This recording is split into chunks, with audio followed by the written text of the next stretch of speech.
C'est toujours un petit peu compliqué de savoir quoi dire dans une intro, alors je vais simplement te souhaiter un bon visionnage de cette vidéo. J'espère que tu y apprendras des choses qui t'intéresseront. N'oublie pas de t'abonner à ma chaîne, de liker, et puis bah allez, on y va, c'est parti. C'est toujours un...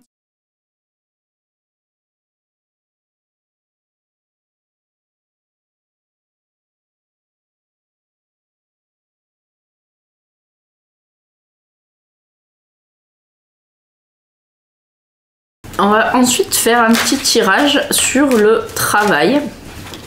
Donc visiblement au niveau du travail, on annonce au Scorpion une situation un petit peu compliquée ou avec des choses qui ne portent pas du tout leurs fruits ou dont la récolte de fruits est terminée visiblement. Voilà, donc on est peut-être allé jusqu'au bout de ce qu'on pouvait faire professionnellement cette année en tout cas. On va voir ça. Petites économies et sérénité. Donc on a mené des petites actions qui nous amènent une certaine sérénité, mais possiblement on est allé au bout de ce qu'on pouvait donner ou prendre justement. Donc ici on a un homme, on a les bâtiments, on a le lynx, on a la coupe brisée et on a la balance. On a la balance de la justice, la force et également la colère avec l'épée et le chien. Alors au niveau professionnel, il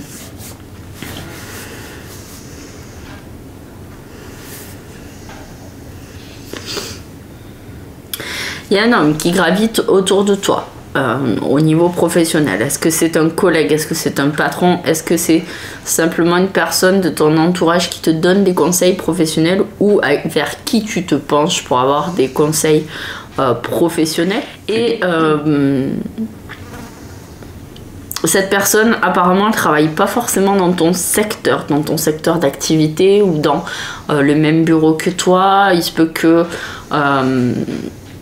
voilà, elle te donne des conseils, mais elle n'est pas forcément dans ton secteur. Elle n'est pas forcément exactement dans le même boulot que toi. Si par exemple tu travailles dans une grosse boîte où il y a un pôle création, un pôle comptabilité, un pôle innovation, un pôle je sais pas quoi, peut-être que cette personne est dans un autre pôle que le tien.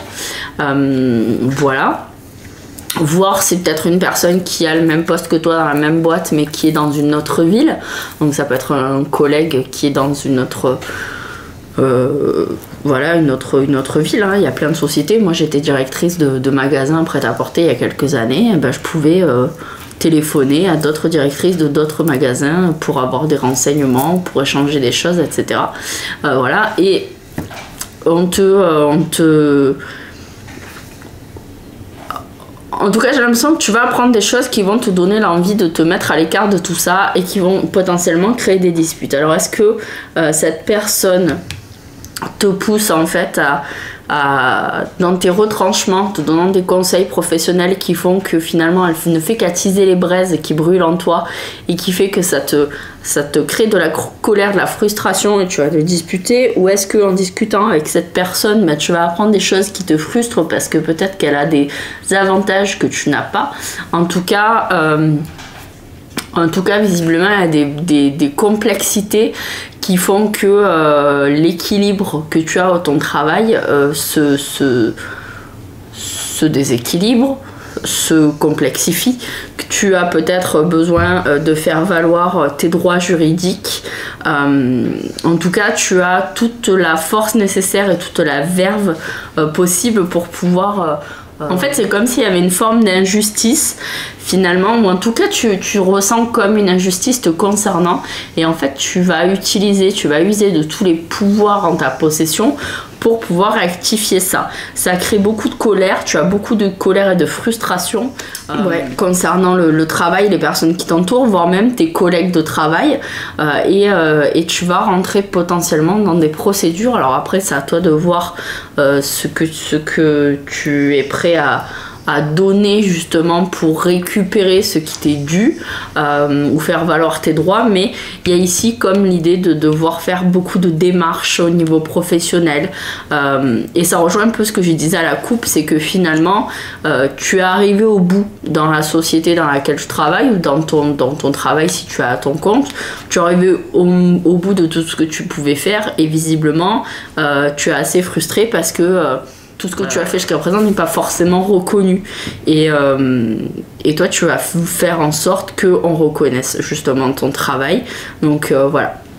Et d'ailleurs si tu es en recherche d'emploi, bah ici c'est un peu le même principe, sauf que peut-être quelqu'un t'a damé le pion finalement sur des postes qui t'intéressaient, ou alors on va profiter de toi au travail et toi tu vas faire en sorte de te battre pour récupérer ce qui t'est dû. Donc ça peut être des primes ou des trucs de fin de mission. Ça peut être justement si on t'a dit que tu allais avoir un CDI et que finalement on ne te le reconduit pas alors que tu as tout ce qu'il faut pour prouver que tu devras avoir un CDI à la fin.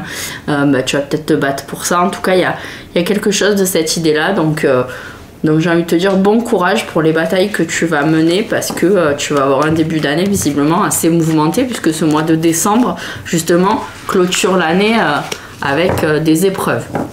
Donc voilà au niveau professionnel. Maintenant on va tirer pour les finances. Alors au niveau des finances, on a la jalousie et on a le voyage. Donc ici de prime abord je dirais que pour les scorpions il y a la jalousie concernant les déplacements que tu fais, la jalousie de tes proches ou toi tu es jaloux de voir les autres pouvoir se déplacer, sortir et profiter. Bref, on a ici les cadeaux, le temps, la famille, l'examen et la séparation. Il y a eu plusieurs signes pour lesquels on a eu à peu près ce genre de tirage aussi. Donc il y a au niveau financier des échanges financiers qui sont reçus comme des cadeaux. Donc peut-être que tu as fait des placements et tu vas avoir les intérêts qui vont tomber et qui vont être vachement intéressants pour toi. Peut-être que tu as fait des placements financiers où tu commences à récolter les fruits, où tu peux faire le bilan finalement de tout ça et te rendre compte que c'était plutôt intéressant. Peut-être que tu vas recevoir des étrennes aussi qui vont t'aider. Si tu as des soucis financiers déjà en temps normal, peut-être que là on va t'aider justement à finir ton année correctement pour repartir sur 2023 avec de bonnes bases financières. Et c'est des cadeaux, ou en tout cas c'est des événements financiers qui vont t'aider à te pérenniser dans le temps. Et visiblement c'est la famille qui t'aide un petit peu, qui va te soutenir, mais on te demande de bien faire attention là-dedans à soit comment tu vas placer ces économies supplémentaires qui arrivent, soit comment garder tes comptes à flot si finalement tu as arrivé à la fin de l'année là en remettant tes comptes à flot parce que tu avais des soucis financiers, peut-être tu as eu une prime et tu arrives à te remettre à zéro.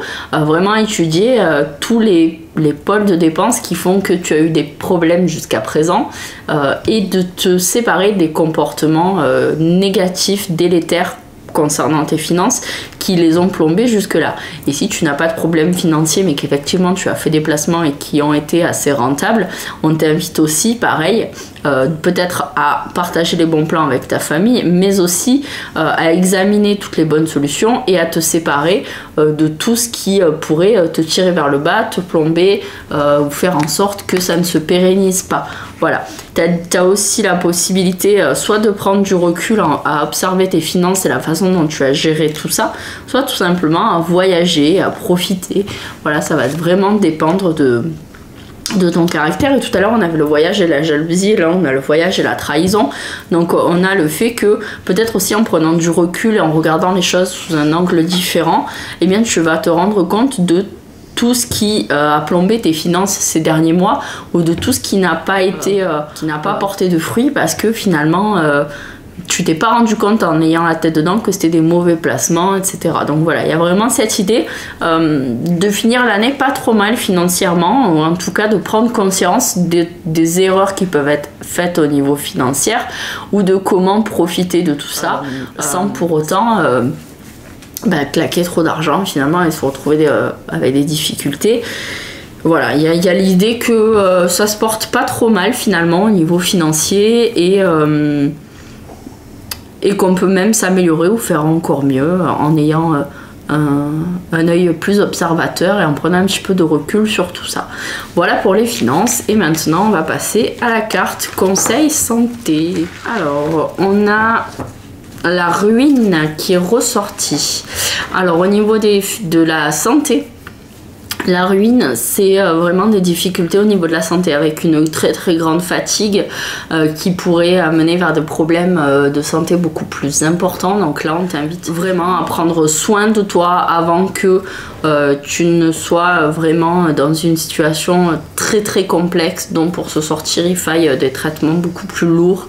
Donc peut-être moins fumer, moins boire, moins faire d'excès pour les fêtes que les autres années, te reposer au maximum, prendre des congés, voilà, moins sortir, faire plus de sport, faire des bilans sanguins pour savoir où tu en es, mais ne laisse pas traîner tout ça, surtout si tu as conscience de tes excès et de ta façon de vivre, on va dire, et qui peuvent être finalement négatifs et t'apporter des ennuis, parce que là tu vas vers une ruine au niveau de ta santé, tu vas vers des problèmes de santé assez importants. Donc là le but justement, vu que c'est un conseil de santé, c'est de consolider tout ça. La ruine, c'est une tour qui s'effondre finalement.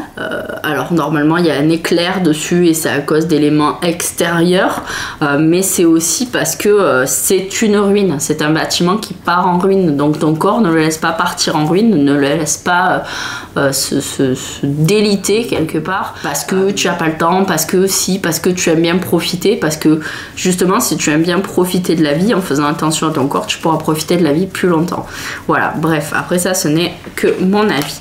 Voilà pour les scorpions. Si ce n'est pas déjà fait, n'hésite pas à t'abonner pour connaître le prochain horoscope du mois de janvier et la cartoscopie générale la cartoscopie générale de l'année 2023. Voilà. Gros bisous mes gâtés et à bientôt pour une nouvelle vidéo. Ah oui, au fait, n'oubliez pas de vous abonner sur mes réseaux sociaux, Instagram, Facebook et TikTok. À très vite.